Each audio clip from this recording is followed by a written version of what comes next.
fieles al Padre nos encontramos a discernir los tiempos de hoy, y en Jesucristo nos afianzamos con el Espíritu en la misión. 50 años peregrinando van las ovejas tras su pastor, su voz profética resonando, es necesaria la conversión.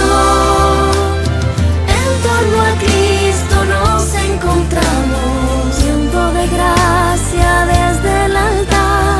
No nos detienen fuerzas humanas para este sínodo celebrar.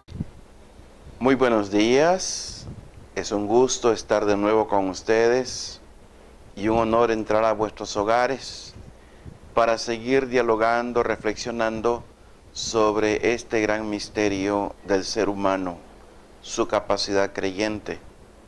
Capacidad creyente, capacidad de creer que en verdad toca uno de los filones más profundamente sentidos en el corazón de la persona humana.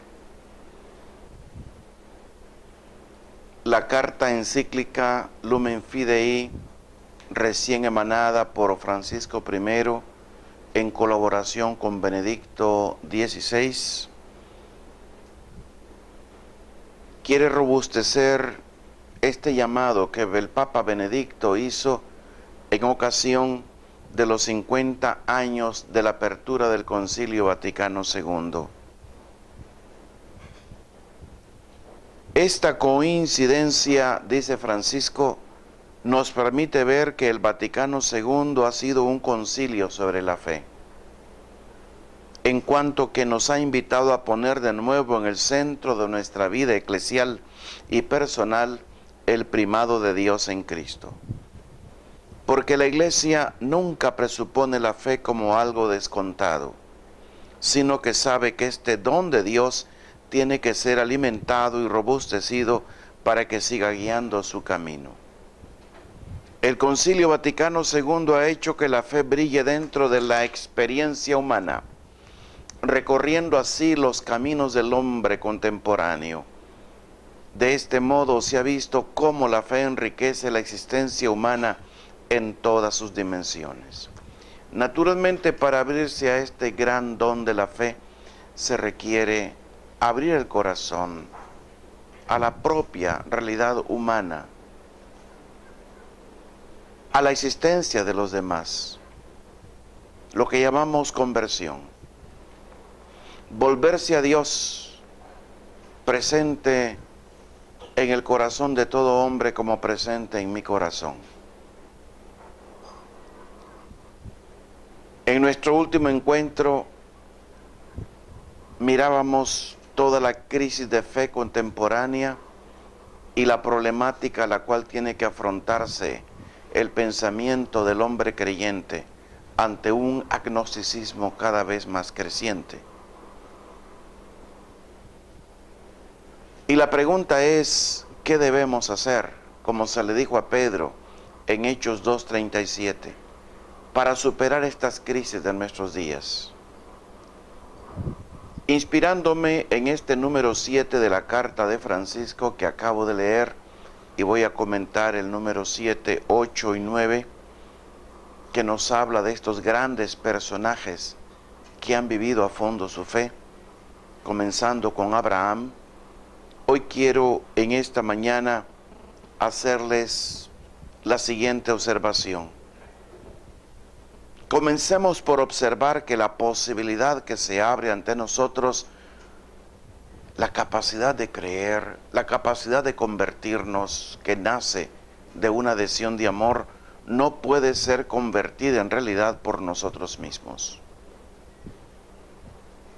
Hay un llamado, pero del dicho al hecho hay mucho trecho. De las añoranzas a los cambios hay el enorme trecho del esfuerzo personal y comunitario para que los cambios se den.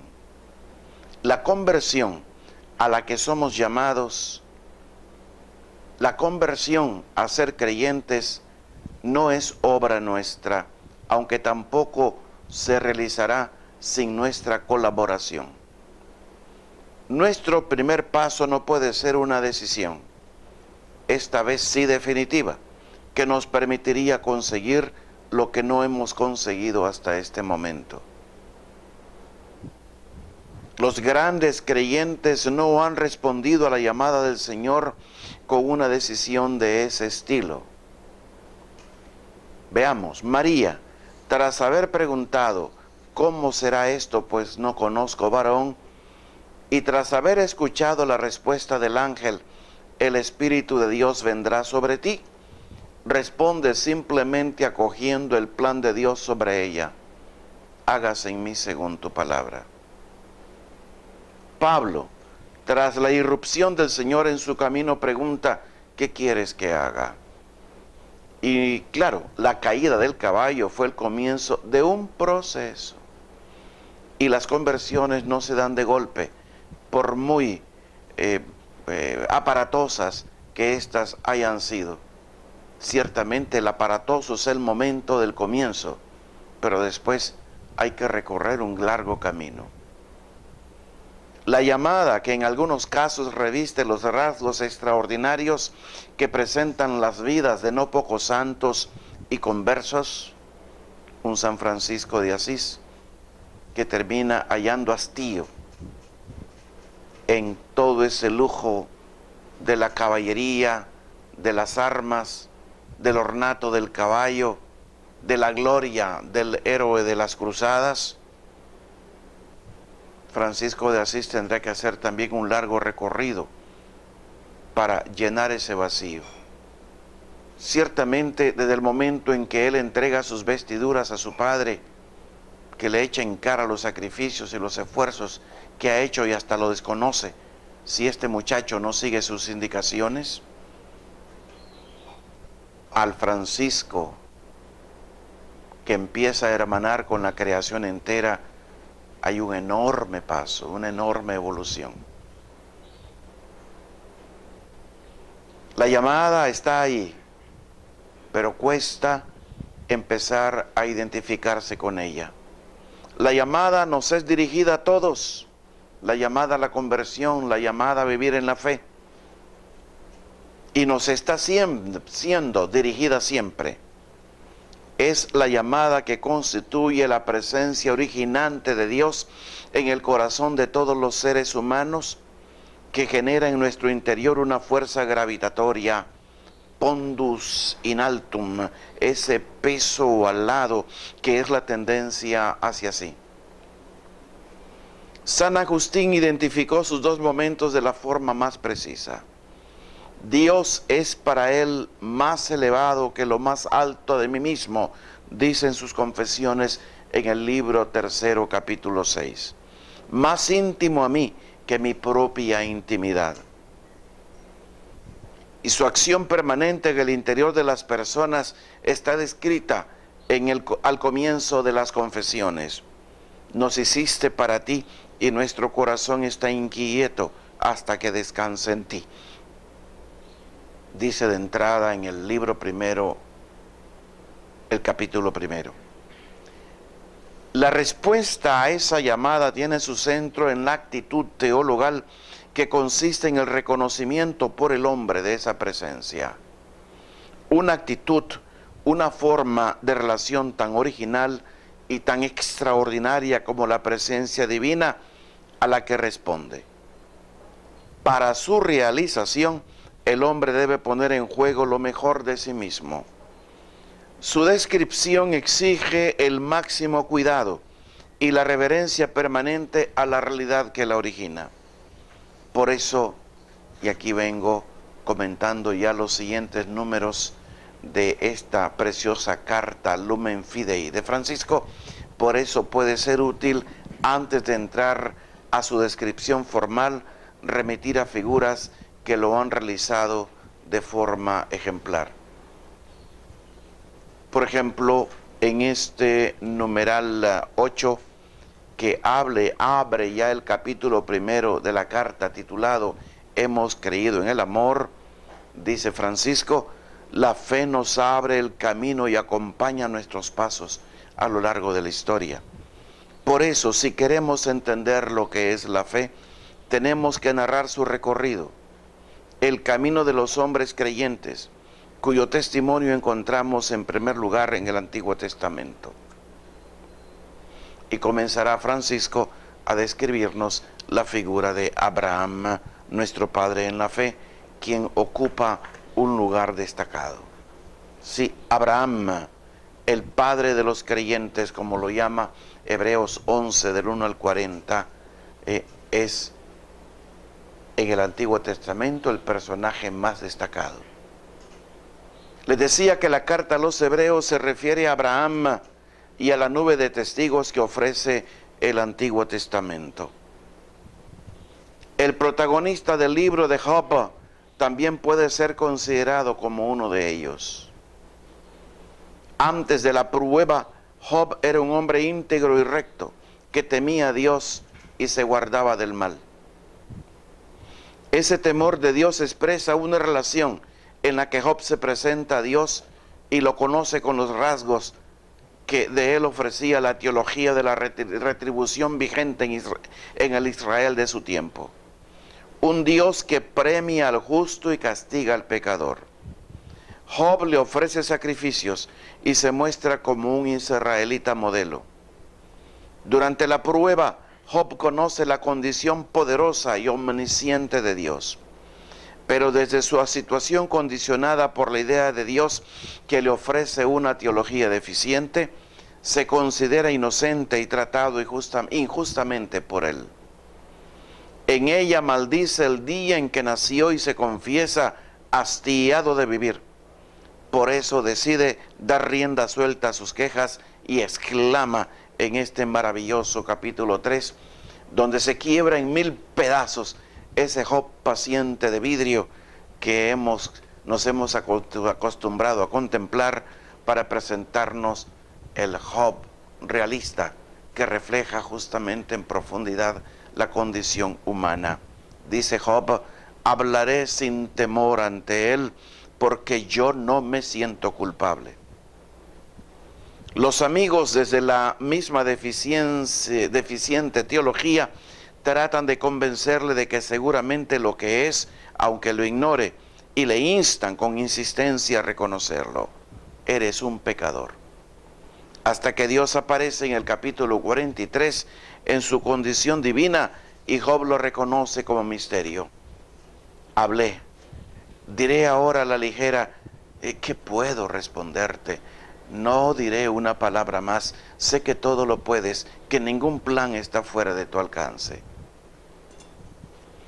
He hablado insistentemente de maravillas que me superan y que ignoro, dice Job, para concluir por fin, como en una actitud creyente: te conocía solo de oídas, ahora te han visto mis ojos, por eso me retracto, me arrepiento, cubierto de polvo y ceniza.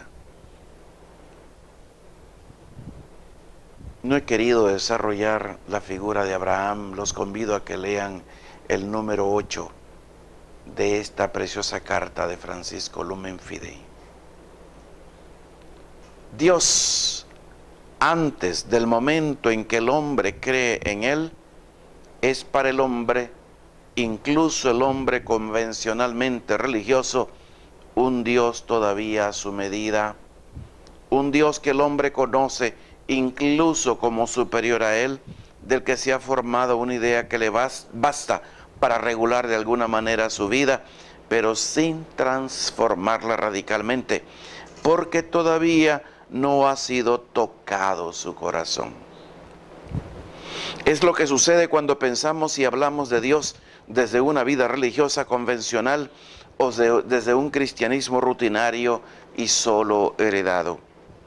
Dios es para nosotros en esa situación una realidad ciertamente importante, a la que el hombre concede cierta atención y, aunque casi a regañadientes, alguna forma de obediencia. El corazón del hombre hasta ese momento es un corazón dividido. Tiene muchas cosas que se disputan con Dios, su interés y su entrega. Por eso le honra con los labios, pero su corazón está lejos de él. le ha entregado cosas de su vida, incluso parte de su vida, pero no su vida toda. La tibieza es la actitud de esos mal creyentes,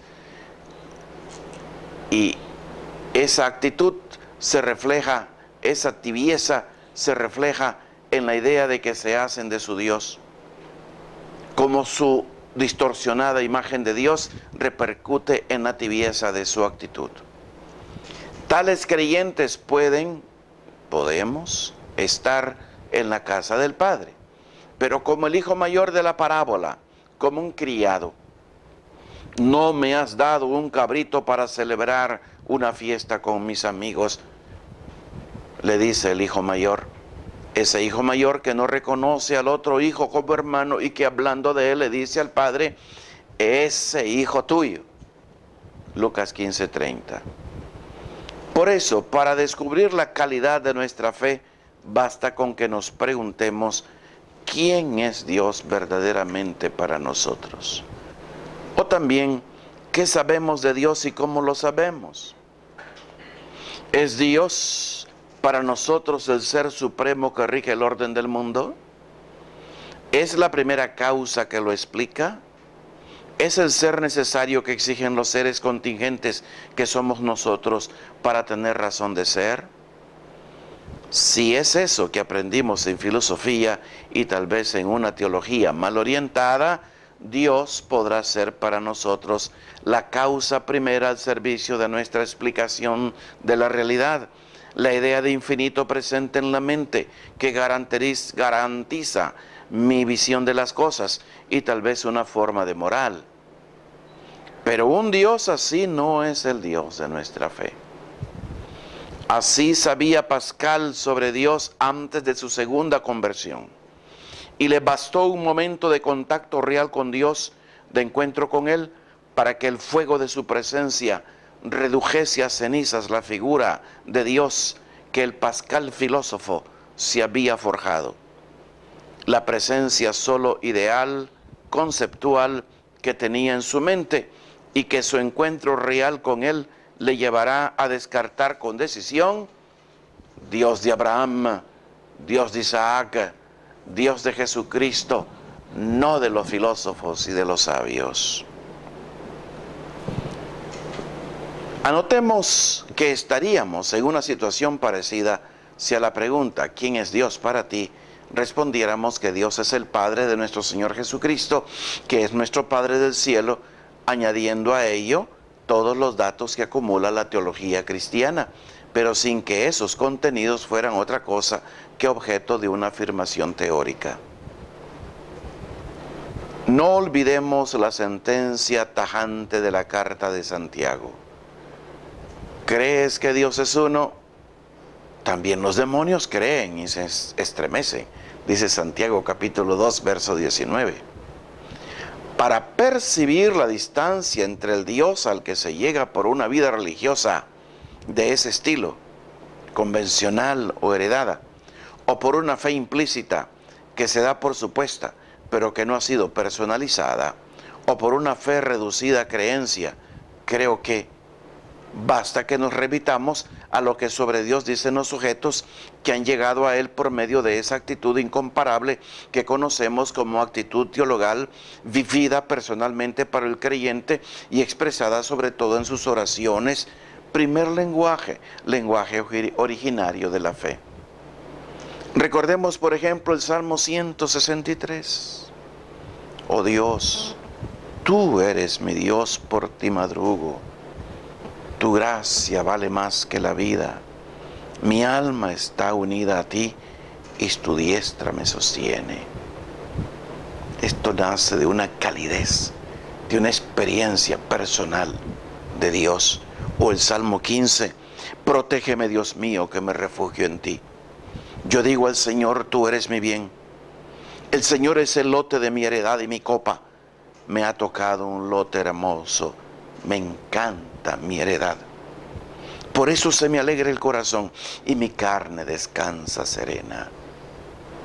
Dice el orante en el Salmo 15 o en el Salmo 22, este salmo preciosísimo recitado por Jesús en la cruz. Aunque pase, o el Salmo 21 recitado en la cruz, el Salmo 22 en la versión griega es el Salmo 23 en la versión hebrea. Aunque pase por cañadas oscuras, nada temo, porque tú estás conmigo. Esta convicción: el Señor es mi pastor, nada me falta.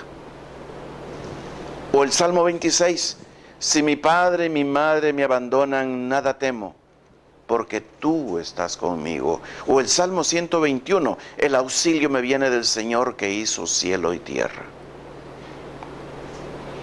Recordemos también algunas oraciones de Jesús, como la que la carta a los hebreos pone en sus labios: aquí estoy, Señor, para hacer tu voluntad.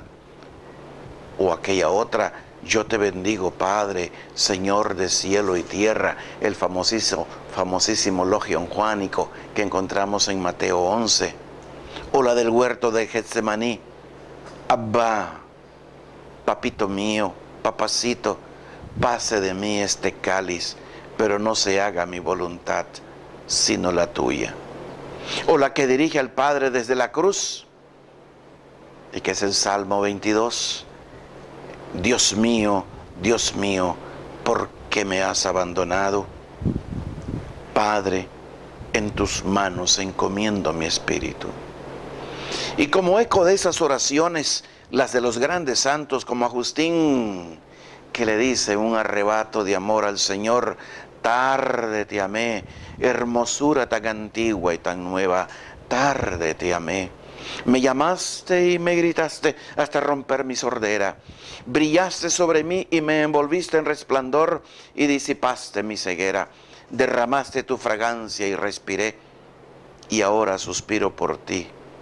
Gusté y ahora tengo hambre y sed.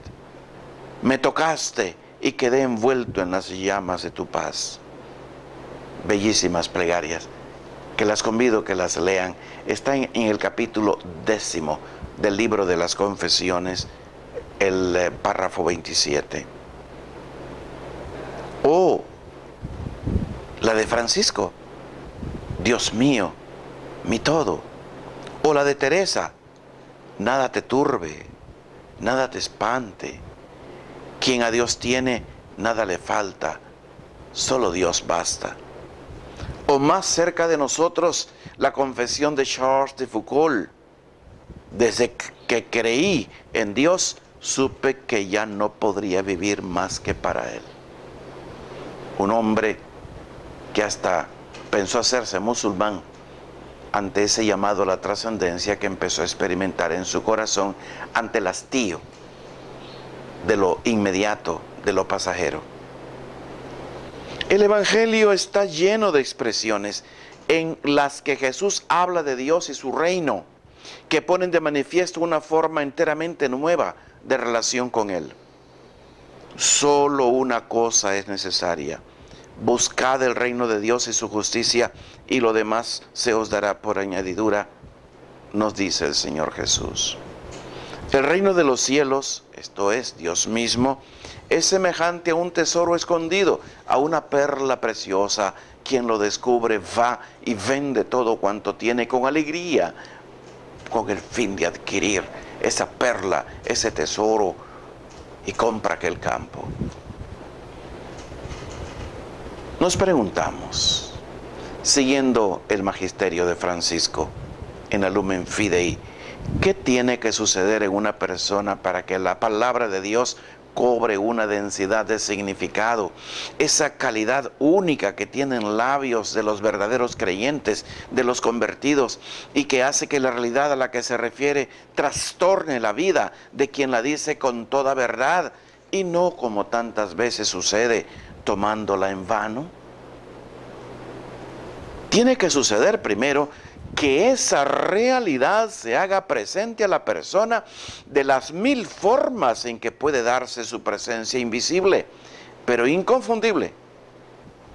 Desde el interior de la conciencia, en un acontecimiento de su vida, en el rostro del otro, en la Escritura, en Jesucristo, reconocido como Dios con nosotros, en Manuel. En segundo lugar, que el sujeto tenga despierta su conciencia, tenga abierto y dispuesto su corazón. Y finalmente, que reconozca esa presencia única en su entera originalidad, la acoja como el origen del que está procediendo su vida, como la realidad a la que apuntan sus preguntas radicales, por la que suspira el anhelo que embarga su vida, como la meta a la que se dirige la flecha en permanente vuelo de su inquietud. Para que esto ocurra, tiene que suceder que el sujeto llegue al fondo de sí mismo, al manantial del que brota el arroyo de su vida, al corazón, como dice la antropología bíblica, sede de sus decisiones y deseos, y descubra, reconozca, realice. Todas mis fuentes están en ti, como dice el salmista. En ti está la fuente de la vida. Tu luz nos hace ver la luz. Este es un gran milagro. Este es un don. Insisto, hay que pedirlo al Señor para que el don nos penetre. Para que ese milagro se produzca se requieren muchas condiciones, ciertamente. Se requiere en primer lugar que el sujeto sea sujeto, como no lo es en ninguna otra circunstancia, en ninguna otra decisión, en ninguna otra relación de las muchas que puede entablar en su vida. Porque cuando la conciencia se abre a la presencia del misterio con la que está agraciado y le abre la puerta de la libertad a su vida, ésta sufre una conmoción que sacude los fundamentos de la falsa seguridad en que estaba instalado, dilata el horizonte limitado en que se encontraba encerrado, lo empuja hacia regiones del espíritu en donde es imposible confundir lo verdadero con lo deseado, con lo que todos creen. Estoy citando a un gran teólogo, Karl Rahner, y con lo que él mismo hasta ese momento creía creer. Porque en la decisión creyente el sujeto se lo juega todo. Il va de tú, decía Pascal, res tua agitur. Se trata de una cuestión fundamental para tu vida. Se trata de ti mismo. ¿Y quién, humanamente hablando, quién más íntimo a uno mismo que uno mismo? Bueno, solo Dios. Cuando uno se abre a esa trascendencia, de res tua agitur, decían los antiguos, se trata de ti mismo, de verse incondicionalmente concernido. Esto me afecta, esto tengo yo que enfrentarlo. San Juan de la Cruz ha expresado esa implicación total del sujeto en la actitud teologal con especial vigor cuando pone en labios del alma a la espera del Dios con quien quiere entrar en la relación de la fe viva. Dice San Juan, dándote todo al todo de mi alma, porque toda ella te tenga a ti todo. En el Cántico Espiritual, capítulo 6, verso 5. Para que el sujeto llegue a este grado de realización de sí mismo, necesita en primer lugar superar formas inauténticas de vida. Esas formas de vida desperdiciada, como dice el teólogo protestante Søren Kierkegaard, que le impiden ser él mismo, que nos impiden ser yo, que me impiden a mí ser yo mismo. La primera consiste en superar la tendencia malsana del ser humano al divertimiento, a la diversión como forma de vida que conduce al olvido de sí mismo. Este paso ha sido señalado por todas las tradiciones espirituales. El camino hacia la identificación lo llama Brahman. El absoluto en el hinduismo comienza por la superación de la situación de maya, de ilusión, en la que el hombre mundano vive establecido. Para poder vivir espiritualmente, los estoicos recomendaban oblivionem fugite, huir del olvido. Pascal describió con todo detalle la alocada búsqueda del divertimiento y sus peligros en sus famosos libros de pensamientos. Kierkegaard se refirió a ella como la forma por excelencia de vida desperdiciada, la del hombre que nunca se decidió con una decisión eterna a ser consciente en cuanto espíritu, en cuanto yo, o lo que es lo mismo, que nunca cayó en la cuenta ni sintió profundamente la impresión del hecho de la existencia de Dios y de que Él mismo, su propio yo, existía delante de Dios. La escucha de la llamada de la presencia requiere pasar de la superficialidad de la vida a la recuperación del centro de la persona, de la dispersión a la unificación interior en torno al verdadero centro, de la disipación de sí mismo en un activismo desaforado a la simplificación de la vida en torno a lo único necesario. La segunda disposición que hace imposible la atención a la presencia es la adopción de una actitud posesiva. De nuevo, las espiritualidades y las sabidurías todas de la historia coinciden en denunciar este peligro mortal para la constitución de un sujeto verdaderamente humano. La actitud posesiva reduce al hombre a sujeto de posesiones y termina haciéndose esclavo de sus propias posesiones, de ellas. Convierte al ser humano en consumidor. Toda posesión es contra la esperanza, escribe San Juan de la Cruz. Recordemos las invectivas de Jesús sobre el peligro de las riquezas, que la primera bienaventuranza evangélica es: bienaventurados los pobres, y que ser pobre es condición para pertenecer al reino de los cielos. Para poder ser destinatario efectivo de la vocación de Dios, capaz de escucharla, es indispensable ser, además, un sujeto libre.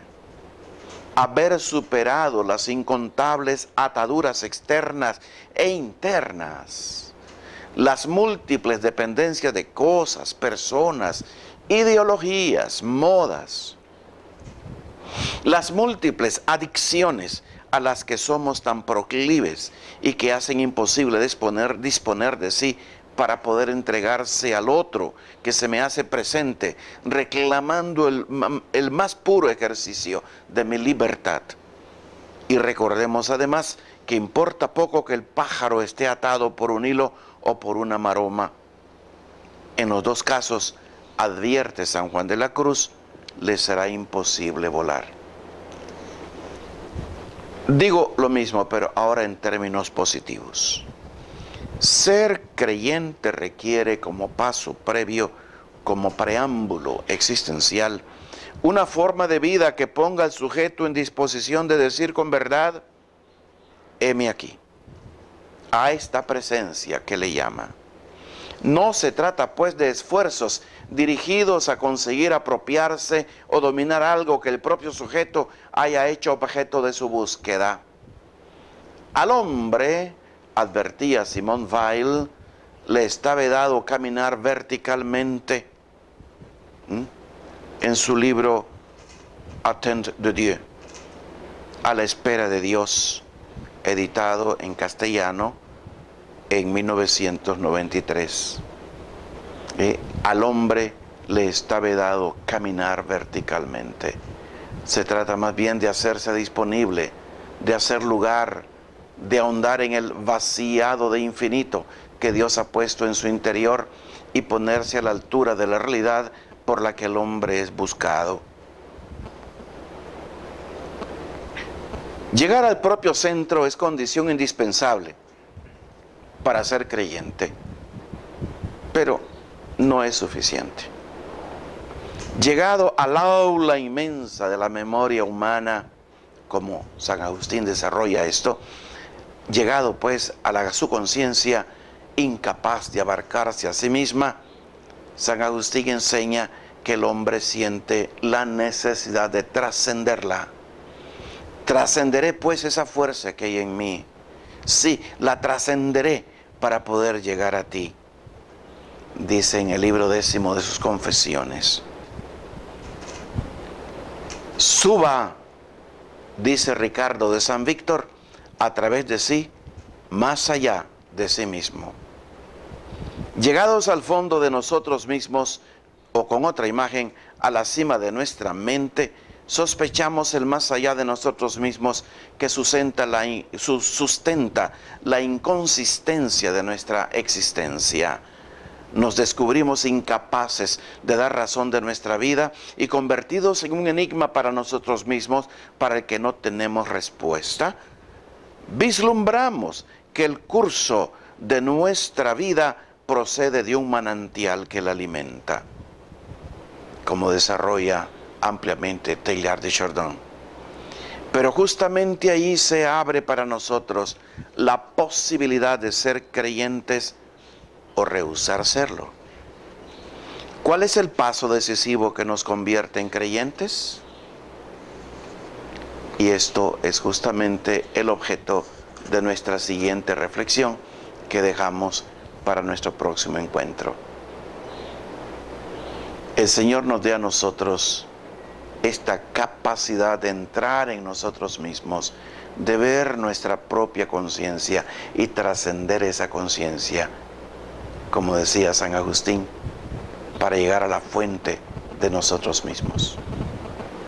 Que el Señor los bendiga, los guarde de todo mal y los lleve a la vida eterna. Amén.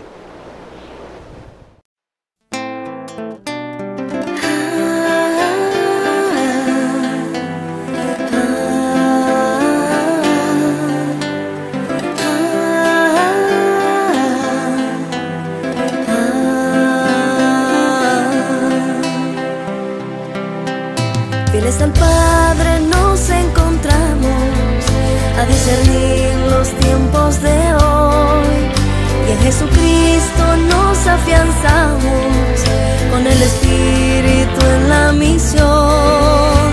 50 años peregrinando van las ovejas tras su pastor, su voz profética resonando, es necesaria la conversión. En torno a Cristo nos encontramos, tiempo de gracia desde el altar. No nos detienen fuerzas humanas para este sínodo celebrar.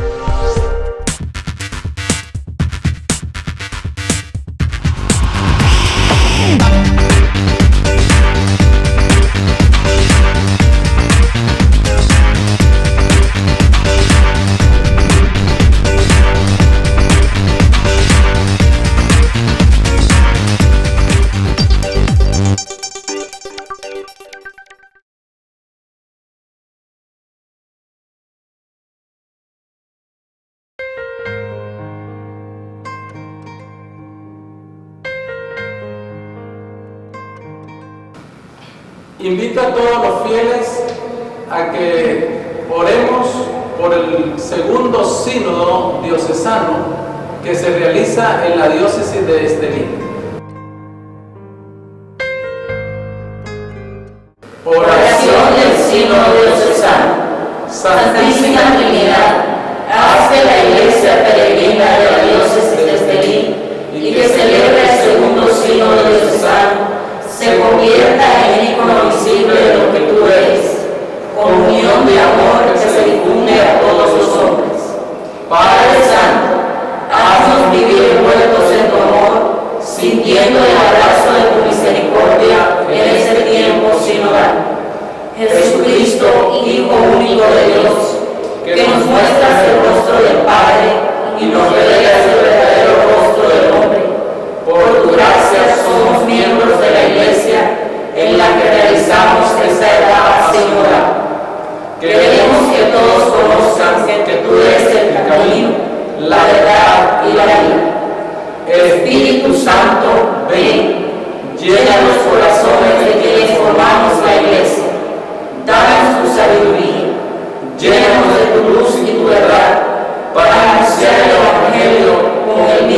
entusiasmo, coraje y testimonio con que lo hizo la Iglesia desde el comienzo de su misión. María, Madre de Dios, Nuestra Señora del Rosario, intercede por nosotros para que seamos testigos de Cristo, apóstoles intrépidos de su amor, misioneros apasionados